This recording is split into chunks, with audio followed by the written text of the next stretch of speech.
नमस्कार दोस्तों, क्या हाल है आप सभी का। स्वागत है आपका देश दुनिया की तमाम बड़ी खबरों और ताज़ा अपडेट के साथ। आज के इस खास न्यूज़ पैकेज में बात करेंगे देश की राजनीति से लेकर विदेश की बड़ी हलचल, सरकार के बड़ी फैसले, मौसम का हाल और आम जनता से जुड़ी उन तमाम खबरों की जिन पर पूरे देश की नज़र बनी हुई है। तो चलिए बिना समय खराब किए शुरू करते हैं आज की बड़ी खबरों का पूरा अपडेट। बिहार के बांकीपुर, मध्य प्रदेश के दतिया और गुजरात के मांजलपुर विधानसभा उपचुनाव के वोटों की गिनती सुबह से जारी है। राजनीतिक गलियारों में इन तीनों सीटों के नतीजों को लेकर काफी हलचल है, क्योंकि इस चुनाव से कई दिग्गजों की साख जुड़ी हुई है। कावेरी नदी के पानी को लेकर तमिलनाडु और कर्नाटक के बीच विवाद एक बार फिर गर्मा गया है। तमिलनाडु के किसानों ने कावेरी नदी के किनारे जमीन में समाधि लेकर अनूठा विरोध प्रदर्शन शुरू किया है और कर्नाटक से तुरंत पानी छोड़ने की मांग उठाई है। केंद्र सरकार ने देश की विभिन्न अदालतों में लंबित करीब 4 लाख नशीली दवाओं से जुड़े मुकदमों को तेजी से निपटाने के लिए बड़ा कदम उठाया है। गृह मंत्रालय ने सभी राज्यों को निर्देश दिया है कि वे एनडीपीएस मामलों की त्वरित सुनवाई के लिए विशेष अदालतें गठित करें।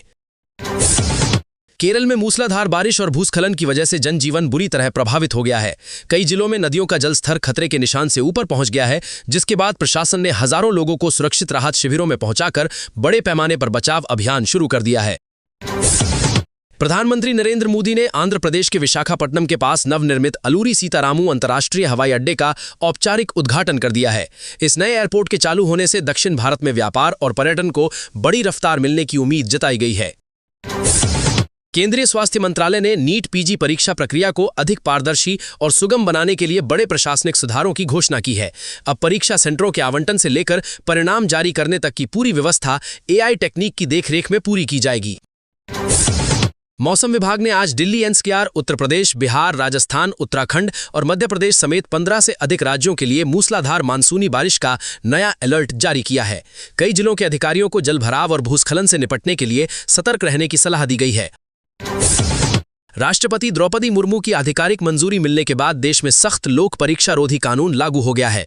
इस नए कानून के तहत अब प्रतियोगी परीक्षाओं और सरकारी भर्तियों में पेपर लीक या धांधली करने वालों के खिलाफ भारी जुर्माना और सख्त जेल की सजा का प्रावधान तय कर दिया गया है।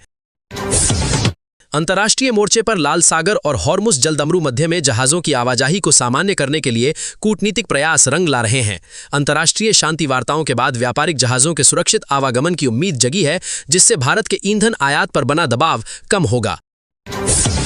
कमर्शियल एलपीजी गैस सिलेंडरों के दामों में 200 रुपए से अधिक की बड़ी कटौती के बाद छोटे व्यापारियों और होटल संचालकों को बड़ी राहत मिली है। रसोई गैस की कीमतों में हुई इस गिरावट से त्योहारी सीजन से पहले व्यापारिक गतिविधियों में तेजी आने की उम्मीद जताई गई है। प्रधानमंत्री नरेंद्र मोदी ने देश के व्यापारियों और देशवासियों से स्वदेशी सामानों के इस्तेमाल को बढ़ावा देने का आह्वान किया है। उन्होंने कहा कि वैश्विक आर्थिक अनिश्चितता के दौर में भारत को अपनी आत्मनिर्भरता और स्थानीय उत्पादों की मजबूती पर ध्यान देना होगा।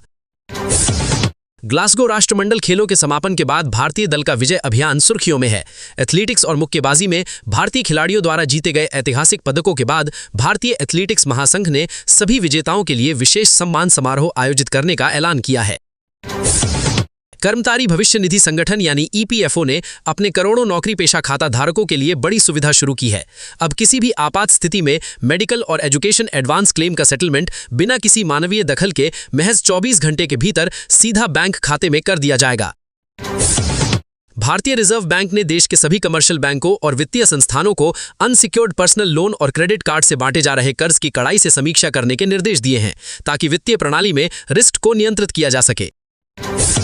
जर्मन दूतावास ने भारतीय छात्रों और टूरिस्ट्स को बड़ी सहूलियत देते हुए वीजा अपॉइंटमेंट का वेटिंग टाइम घटाकर महज 2 दिन कर दिया है। इस कदम से उच्च शिक्षा के लिए यूरोप जाने वाले भारतीय युवाओं का समय और समय की बचत होगी। सड़क परिवहन और राजमार्ग मंत्रालय ने देश भर के नेशनल हाईवे पर मानसूनी दुर्घटनाओं को रोकने के लिए एआई कैमरों से लैस स्पीड ट्रैकिंग सिस्टम लागू कर दिया है। इसके जरिए ओवर स्पीडिंग करने वाले वाहनों की लाइव मॉनिटरिंग कर ई चालान भेजा जाएगा। भारतीय कृषि अनुसंधान संस्थान के वैज्ञानिकों ने सूखा और अत्यधिक बारिश दोनों स्थितियों में फसलों को बचाव करने वाली नई बायो एंजाइम टेक्निक विकसित कर ली है। इससे मानसूनी अनिश्चितता के बावजूद किसानों की पैदावार को नुकसान से बचाया जा सकेगा।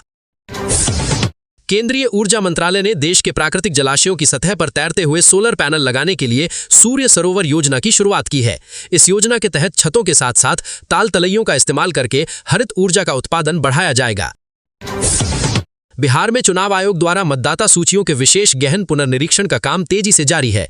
आयोग ने सभी पात्र मतदाताओं से अपील की है कि वे समय सीमा के भीतर अपने नए फोटोग्राफ जमा कराएं ताकि उन्हें नया डिजिटल वोटर कार्ड जारी किया जा सके।